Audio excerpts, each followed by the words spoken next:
Today is a very interesting day for the merger between Nikon and Red. Now, as we know, when the merger was announced a couple months back, it took the industry by storm. Nobody expected it because Red cameras use RF mounts, so if anybody was going to acquire Red, people thought it was going to be Canon. But no, it was Nikon. Everybody was wondering what's going to happen. Are Red cameras just going to be absorbed by Nikon in the sense there's no longer going to be a Red camera?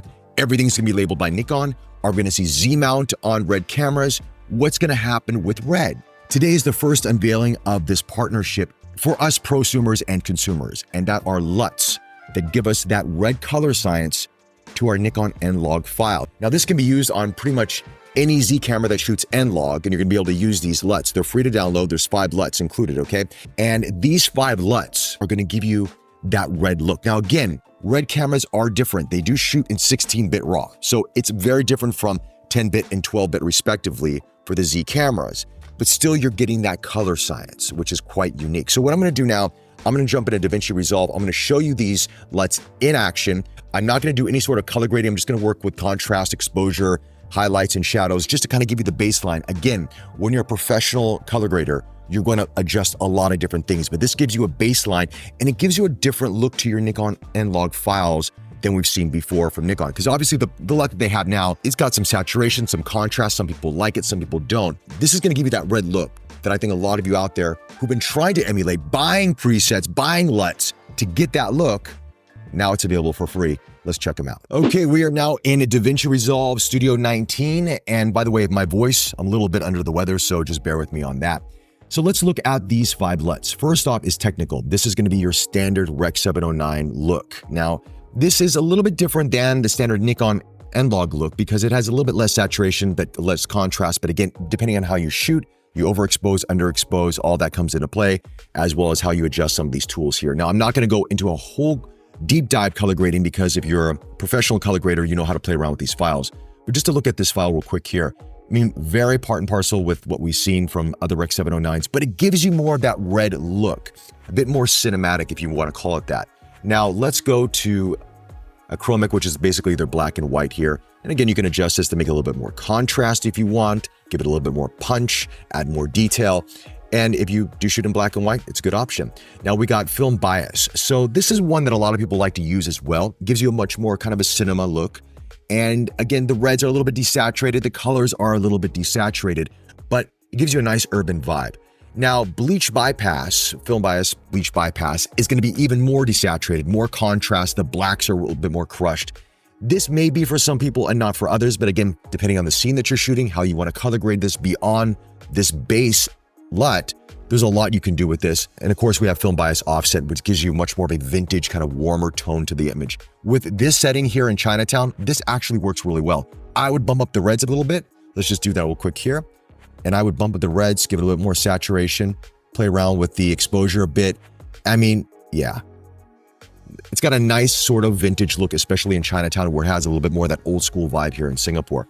Now let's move on to this next clip here of these red lanterns. Again, this is going to be a little bit overexposed, but you can bring that down. You can bring some details into the lanterns a little bit there.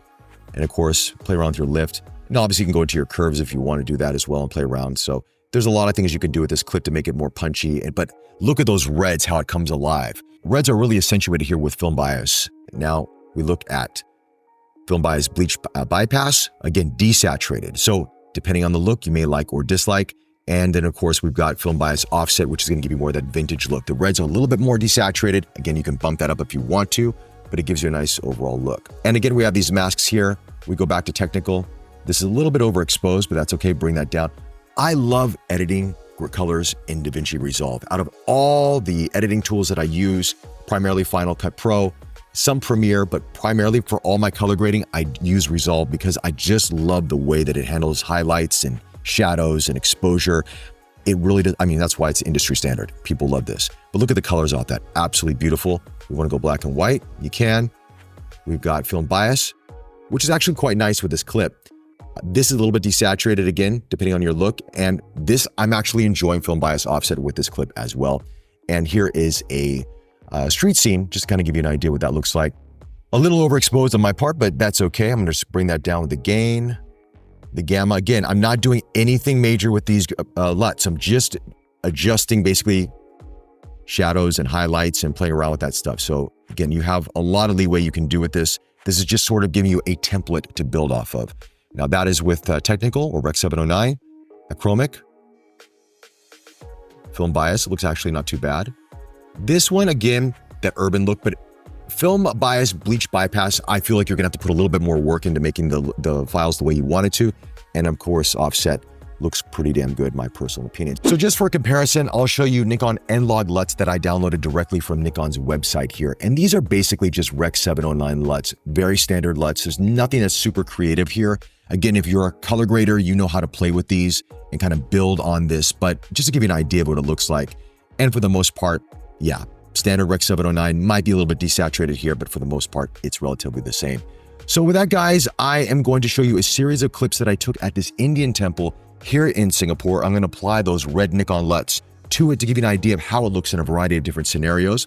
And with that, if you like this video, hit that like button and subscribe to the channel. More content on the way. Thanks again for the support and hope you guys like this montage. Chat to you soon.